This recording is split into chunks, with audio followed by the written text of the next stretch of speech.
আমরা ঠিক যেভাবে বিষ্ণুপুর ভ্রমণ করেছি আমার ব্লগগুলো কিন্তু ঠিক সেইভাবেই আসছে। বিষ্ণুপুর ভ্রমণকে আমরা 3টি ভাগে ভাগ করেছিলাম। পশ্চিম মেদিনীপুরের গড়বেতা ভ্রমণ, হুগলির কামারপুকুর এবং বাঁকুড়ার জয়রামবাটি ও বিষ্ণুপুর ভ্রমণ। ঠিক সেইভাবেই কিন্তু ব্লগগুলো আসছে। আজকের আমাদের গন্তব্য ছিল কামারপুকুর। আমি ঋতুপর্ণা, আর আমার একটি নতুন ব্লগে আপনাদের সবাইকে স্বাগত। চলুন আজকের ব্লগটা শুরু করি, আজকের পর্বটা শুরু করি।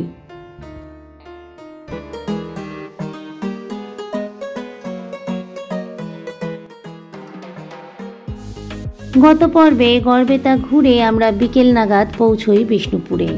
আমাদের দুদিনের ঠিকানা ছিল নিউ মুখার্জি লজ।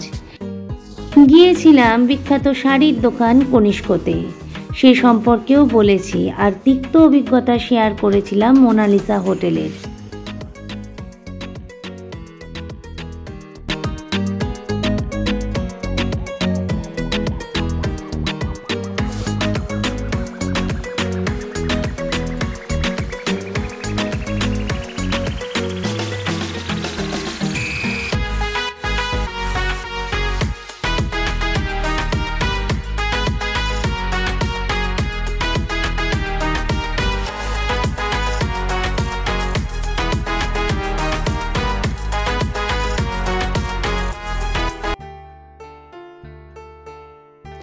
আজ আমাদের দ্বিতীয়তম দিন বিষ্ণুপুরে। এখন আমরা ঠিক আমাদের দুদিনের ঠিকানা মুখার্জি লজের বাইরে দাঁড়িয়ে আছি। গত পর্বে নিউ মুখার্জি লজের রিভিউ দিয়েছিলাম। রুম রেন্ট কেমন এবং ঘর কেমন সেগুলো আপনাদের সাথে শেয়ার করেছিলাম। গত পর্বে রুম রেন্ট সম্পর্কে একটা স্বচ্ছ ধারণাও দিয়েছিলাম, কিন্তু সিজন ওয়াইজ তা পরিবর্তন হয়। আসুন রিসেপশনটা একবার ঘুরে নিই। এটি হলো নিউ মুখার্জি লজের রিসেপশন। সুন্দর, পরিষ্কার পরিচ্ছন্ন এবং সর্বোপরি সকলের ব্যবহার অতি ভালো। তো চলুন আজকের গল্পটা শুরু করি, আজকের পর্বটা শুরু করি।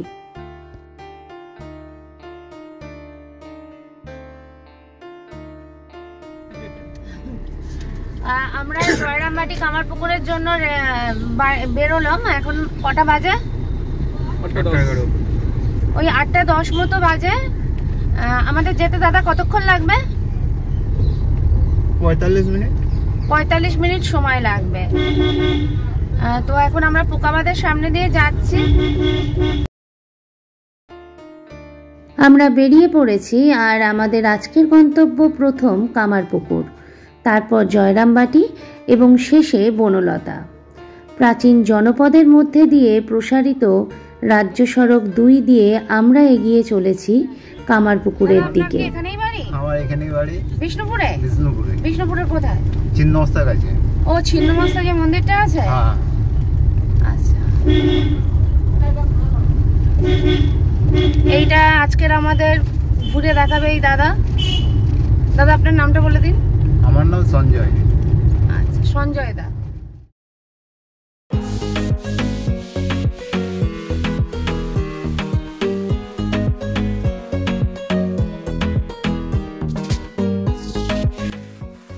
কামারপুকুর হুগলি জেলায় অবস্থিত একটি গ্রাম। এই গ্রামটির পূর্ব নাম ছিল শুকলালগঞ্জ। তৎকালীন রাজা কামারদের নিয়ে আসে এই গ্রামে। উদ্দেশ্য ছিল অস্ত্র তৈরি করার। এই কামারদের থাকার জায়গাও দেন। তারাই একটি পুকুর খনন করে, যে পুকুরের নাম অনুসারে এই গ্রামটি পরে পরিচিত হতে থাকে কামারপুকুর নামে। গল্প করতে করতে আমরা চলে এসেছি কামারপুকুরে। চলুন, দুদিকে দোকানের সারির মধ্যে দিয়ে এখন আমাদের গাড়ি এগিয়ে চলেছে। গাড়ি থেকে নেমে প্রথমে আমাদের যেটা করতে হবে, আমাদের ব্রেকফাস্ট করতে হবে। সকাল থেকে আমরা কেউ কিচ্ছু খাইনি, তাই প্রথমেই ব্রেকফাস্ট করে নিয়ে তারপর কামারপুকুর গ্রামটা আমরা ঘুরে দেখব। চলুন, সামনাসামনি একটি দোকান রয়েছে, আদি রামকৃষ্ণ মিষ্টান্ন ভাণ্ডার।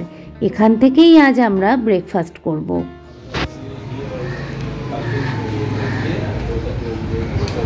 সাদা বোঁদে, এখানকার বিখ্যাত বোঁদে, সাদা বোঁদে।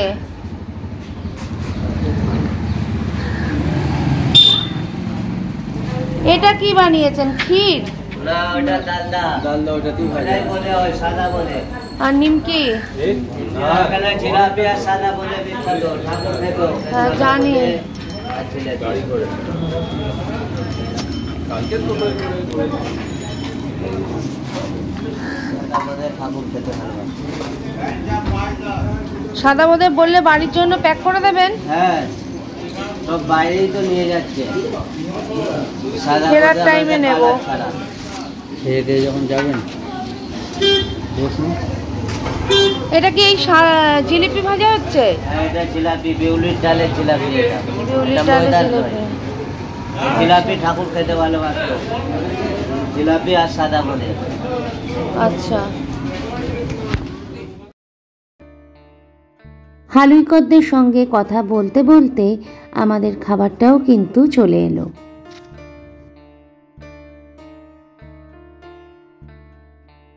আমরা নিয়েছিলাম কচুরি, তরকারি, সাদা বোঁদে আর বিউলির ডালের জিলাপি। কামারপুকুর বেড়াতে আসলে অবশ্যই ট্রাই করবেন সাদা বোঁদে আর বিউলির ডালের জিলাপি। এরা বাড়ির জন্যও কিন্তু প্যাক করে দেয়। রামকৃষ্ণদেবের অত্যন্ত প্রিয় খাবার ছিল এই সাদা বোঁদে, যা এখন তাকে প্রসাদ রূপে দেয়া হয়। চলুন কি দিয়ে তৈরি হয় এই বোঁদে সেটাই জেনে নিই। খুব সুন্দর, খুব সুন্দর। জিলিপিও সুন্দর আর আপনার বোঁদেও খুব সুন্দর। বোঁদেটা কি দিয়ে বানানো হয়? এটা বরবটি, বরবটির বীজ, আতপ চাল। আতপ চাল আর বরবটির বীজ? বরবটি। ও বোঁদে বরবটির বীজে বানানো হয়? ওরে বাবা। চলুন এবারে এগিয়ে যাই মঠের দিকে। কামারপুকুর রামকৃষ্ণ মিশনের দিকে এবারে এগিয়ে যাই। শ্রী রামকৃষ্ণদেব এখানেই জন্মগ্রহণ করেছিলেন।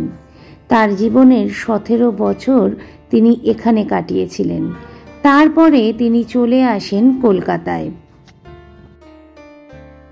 এখন আমি দাঁড়িয়ে আছি রামকৃষ্ণ মঠের ঠিক সামনে। চলুন ভিতরে যাই। রামকৃষ্ণদেবের পৈতৃক ভূমি ছিল দেড়ে গ্রাম। কামারপুকুর থেকে অনতি দূরেই রয়েছে দেড়ে গ্রাম। চাইলে হাতে সময় থাকলে দেড়ে গ্রামও ঘুরে আসা যায়। সেখানেই বাস করতেন ক্ষুদিরাম চট্টোপাধ্যায় তার পরিবারবর্গকে নিয়ে। এই দেড়ে গ্রামেই জন্মগ্রহণ করেছিলেন রামকৃষ্ণদেবের দাদা রামকুমার এবং দিদি কাত্যায়নী দেবী। সেই সময় দেড়ে গ্রামের জমিদার ছিলেন রামানন্দ রায়, যিনি ছিলেন অত্যাচারী এবং প্রজাপীড়ক। অনৈতিকভাবে ক্ষুদিরাম চট্টোপাধ্যায়কে মিথ্যে মামলায় সাক্ষ্য দিতে বাধ্য করেন। অনৈতিক কাজে মন সায় দেয় না। তিনি ত্যাগ করেন তার বাস্তুভিটা। ক্ষুদিরাম চট্টোপাধ্যায় পরিবারবর্গকে নিয়ে কামারপুকুরের উদ্দেশ্যে রওনা দেন। তৎকালীন জমিদার শুকলাল গোস্বামী ছিলেন তার পূর্ব পরিচিত। রামকৃষ্ণদেব 1836 সালের 18 ফেব্রুয়ারি এই গ্রামেই জন্মগ্রহণ করেন। এই যে আম গাছটি দেখতে পাচ্ছেন, এটি কিন্তু ঠাকুর নিজে হাতে রোপণ করেছিলেন। আর এই বাড়িগুলো, এগুলো হচ্ছে তার বসতভূমি, যা মঠ দ্বারা পরিচালিত আজকের রামকৃষ্ণ মন্দির। চলুন, ভিতরের অংশ তো দেখা হয়ে গেছে, বাকি ইতিহাস বিচারিত স্থানগুলি ঘুরে দেখি। মঠের ভিতরে রয়েছে চট্টোপাধ্যায়দের কুলদেবতা রঘুবীরের মন্দির, আর মঠ সংলগ্ন রয়েছে যোগী শিব মন্দির, একচালার টেরাকোটার একটি মন্দির। চলুন যোগী শিব মন্দিরটা একটু ঘুরে দেখি।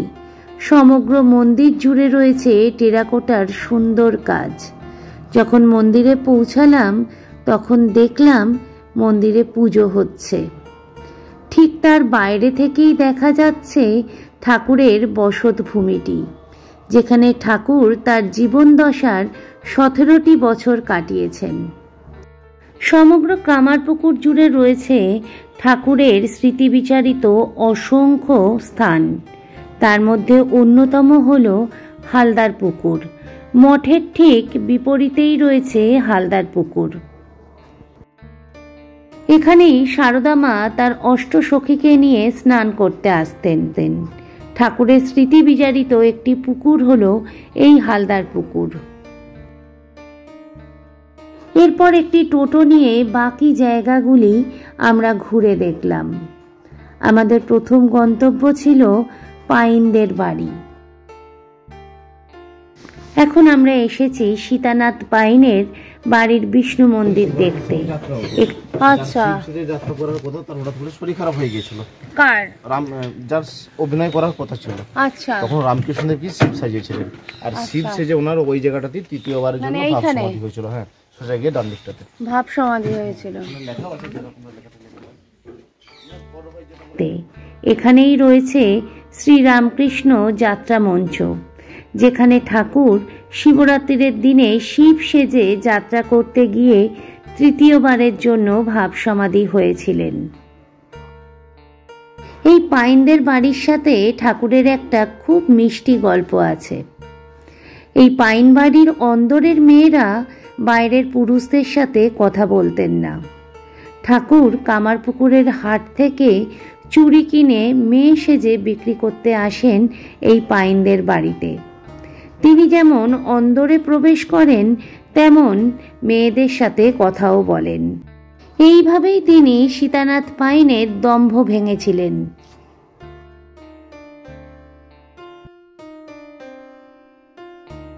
এখান থেকে একটি ফটো কিনে এগিয়ে চললাম পরবর্তী গন্তব্যের দিকে।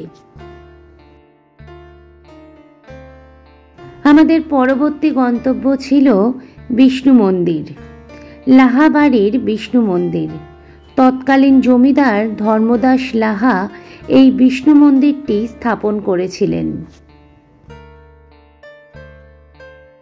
এই মন্দিরের পূজারী ছিলেন ক্ষুদিরাম চট্টোপাধ্যায়। এই মন্দিরেই একসময় লুকিয়ে থাকতেন রামকৃষ্ণদেব। কেন লুকিয়ে থাকতেন সে গল্প পরে বলছি। কামারপুকুরের জমিদার ধর্মদাস লাহা, উনি ছিলেন শুক্লাল গোস্বামী ঠাকুরের বাবার বন্ধু। এনারা আশ্রয় দিয়েছিলেন এখানে। আচ্ছা। আর এই জমিদারদের এই যে বিষ্ণু মন্দিরে দেখছেন, এটা হচ্ছে 3তলা বিষ্ণু মন্দির। এটা 3তলা বলার কারণ হচ্ছে নিচে একটা আন্ডারগ্রাউন্ড আছে, আমরা তার উপরে দাঁড়িয়ে আছি। আচ্ছা। 19 সালে জন্ম হয়েছিল ওখানে, এখানে জাস্ট করে দেখানো হয়েছে। ওনার যে দাইমা ছিলেন ধনী কামারিনী দেবী, উনি বার করে 6-5 মোছামুছি করেছিলেন। আস্তে আস্তে ঠাকুর বড় হয়েছে, ওনার স্বামী সেবা বিবাহ হয়েছে। বিয়ের সময় আবার এই লাহাবাবুর মেয়ের কাছ থেকে গয়না ধার করে সারদা মাকে সাজিয়েছিলেন।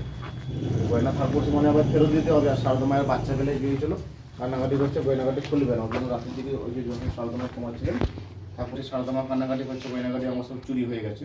তো ঠাকুর কি করেছিলেন, ওই ফুলের মালা বা পালা টালা করে দিয়ে সারদা মাকে সাজিয়ে দিয়েছিলেন। কাছে যেটা বললাম, রাসের ঠাকুর তো প্রতি বছর ওগুলো চেঞ্জ হয় আর কি, নতুন করে নষ্ট হয়ে গেলে চেঞ্জ করে দেয়। রাস মন্দিরটা প্রতি বছর রাসের সময় নতুন করে গড়া হয় ঠাকুরের জীবনের বিভিন্ন কাহিনীর এই মূর্তিগুলো। সারা বছর এখানে থাকে দর্শনার্থীদের জন্য।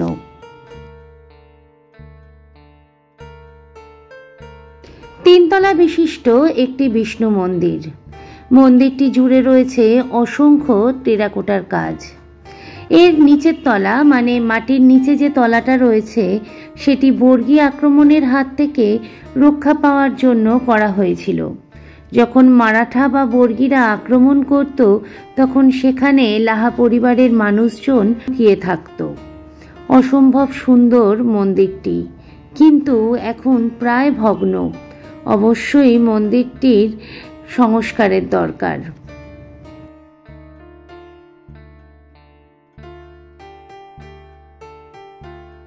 মন্দিরের ভিতরের অংশে রয়েছে ছোট্ট গদাধরের একটি মূর্তি।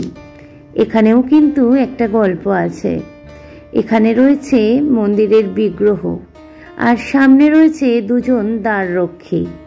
অদ্ভুত সুন্দর প্রাচীন একটি মন্দির, যে মন্দিরটির বয়স প্রায় 500 বছর। প্রতিদিন নিত্য পুজো হয়। বিষ্ণু মন্দির দেখে আমরা এলাম দুর্গা দালানে। দুর্গা দালানটি খুব সুন্দর। সবে সবে দুর্গা পুজো গিয়েছে, তাই রং করা হয়েছে দালানটি। মা দুর্গার কাঠামোটিও রয়েছে। সমগ্র মন্দির জুড়ে রয়েছে খুব সুন্দর আলপনার কারুকাজ। মন্দিরের ভিতরে রয়েছে মা দুর্গার একটি ছবি। দুর্গাপুজো করতেন ঠাকুরের বাবা ক্ষুদিরাম চট্টোপাধ্যায়। এখানেই ঠাকুর মায়ের চক্ষুদান করেছিলেন। এটি হলো গদাধরের পাঠশালা। 5 বছর বয়সে ঠাকুর এই পাঠশালাতেই ভর্তি হয়েছিলেন লেখাপড়া শেখার জন্য। কথিতে আছে, পণ্ডিত মশাই যখন তাকে যোগ শেখাচ্ছিলেন তখন তিনি খুব মন দিয়ে যোগগুলো করেছিলেন, কিন্তু বিয়োগ শেখার দিন থেকেই তিনি পালিয়ে যান পাঠশালা। আর তিনি পাঠশালা মুখ হননি। তিনি লুকিয়ে থাকতেন বিষ্ণু মন্দিরে আর ছবি আঁকতেন মা কালীর। এখানে বিভিন্ন ধরনের মূর্তি করে গদাধরের পড়ার দিনগুলোকে তুলে ধরা হয়েছে তার বন্ধুদের সাথে। 1304 সালে পাঠশালাটি পুরো পুড়ে যায়। পরবর্তীকালে লাহারা নতুন করে গড়ে দেন এই পাঠশালাটি। পাঠশালার ঠিক পাশেই রয়েছে লাহাদের একটি রাসমঞ্চ। সদ্য রাস পূর্ণিমা যাওয়ায় মঞ্চটি কিন্তু বেশ সজ্জিত। এখানে রাধাকৃষ্ণ নিত্য পূজিত হন।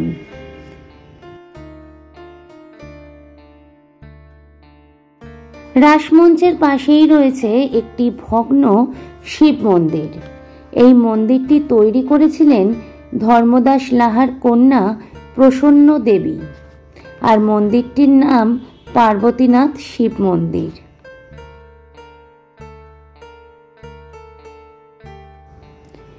এই লাহাবাড়ির আশেপাশে যে বাড়িগুলো রয়েছে এখনো তাদেরই বংশধরেরা বাস করে।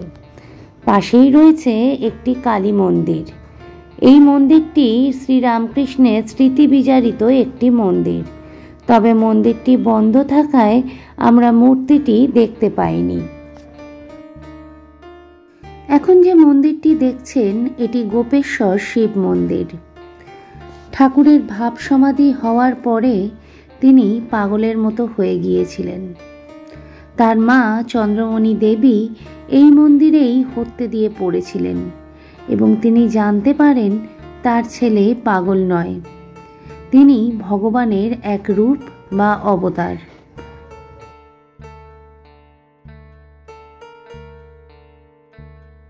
আমাদের পরবর্তী গন্তব্য ছিল ধনী কামারিনী মন্দির।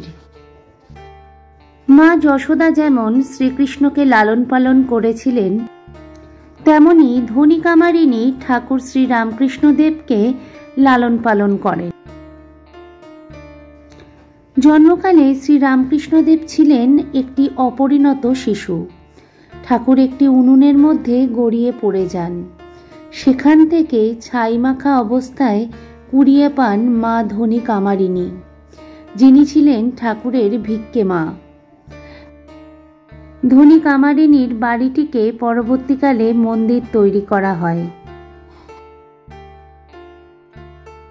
গল্পের শুরুতেই বলেছিলাম কামারপুকুর কেন নাম হয়েছে। ইতিহাস বিচারিত কামারপুকুরের সাথে ওতপ্রোতভাবে জড়িত এটিই হলো সেই পুকুর।